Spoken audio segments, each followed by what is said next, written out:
Hi, and welcome to another episode of the Barstool Tender. We're still on our Pregaming the Bourbon Trail tour. Second distillery that we're visiting is Buffalo Trace. I don't know if you know, but it's very hard to get tour tickets for Buffalo Trace, but thank goodness on their website they tell you what day and time the next month will be released.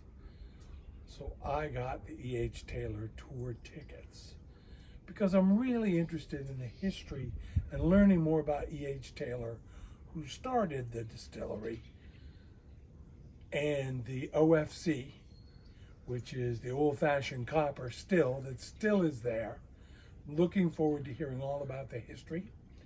Some of the whiskeys have been my favorite for years and years, back when they were available. Now it's harder and harder to come by some of the bottles that they produce. Blanton's, for instance, was my wedding whiskey. I had a bottle tucked away. Everyone else was drinking wine. My wine glass had an amber hue of Blanton's. I was overseas visiting my stepson, and he was stationed there. We walked into a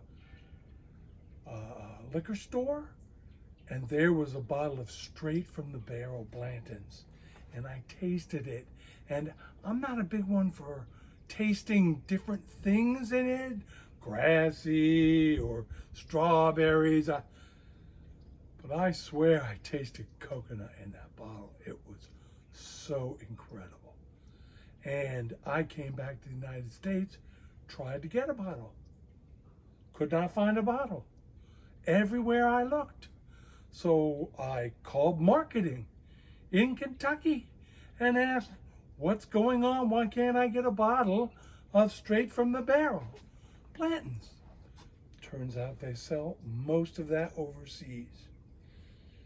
Americans, we need to step up our game and spend more so that we can keep some of that great whiskey coming out of Buffalo Trace right here in the United States.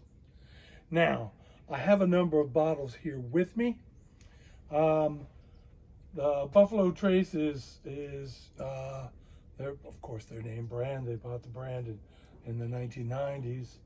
And then Buffalo Trace, this bottle was handpicked by Ivan from Death and Taxes in Reno, Nevada. So I had to buy that. It tasted so good, so much different than the Buffalo Trace that I'm used to. And luckily they sell bottles there. I bought it. Talked with Ivan, who had personally selected this barrel, bought the whole barrel, bought it for Death and Taxes. Great job, if you can get it, tasting whiskey to buy barrels. And then this bottle of Weller, the wheated whiskey, was given to me by my nephew, who's now into whiskey, and I'm so proud of him. But I wanted to pair those with a cigar, the wheated whiskey and the nuances of the Barrel Select being so delicate that I had to choose a more delicate cigar. So I chose an Arturo Fuentes Hemingway. This is one of my favorite cigars to share with people who may not be used to smoking cigars. It's delicious, the flavors are nuanced and balanced. It really highlights the art of blending cigars, which is very much like making a fine wine, taking the leaves from different parts of the plant, from different farms, sometimes from different countries, and bringing it together in a flavor like this. This is a Dominican cigar, and I'm very fond of the longer length, the classic.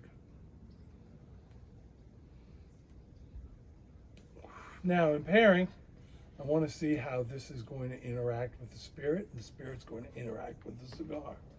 Normally, when I'm enjoying a cigar, I'll take a few puffs and a sip. But it's always good to see how the spirit really gets this. This is the Barrel Select.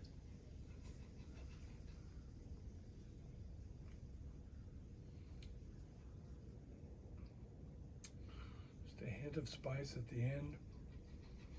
A little bit of heat.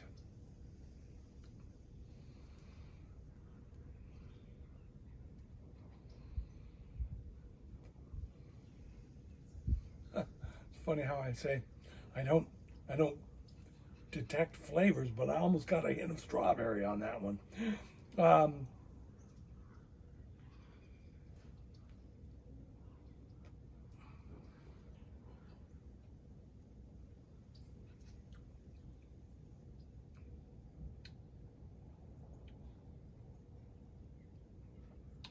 It brings out some nice flavors on the tail end of that whiskey.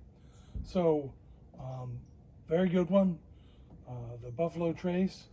The wheated whiskey, I'm not as familiar with. I understand it's harder to get these days. The original Weller. Well, let's try the wheated whiskey.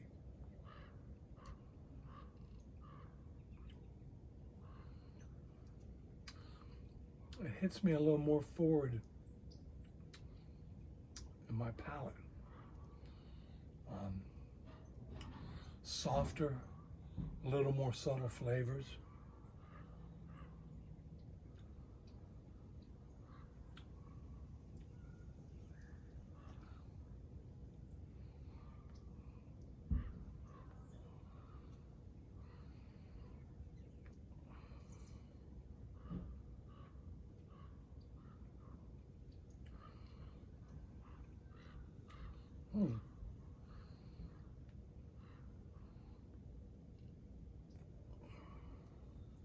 Might be a little too much for the cigar. It takes away some of the flavors of the cigar.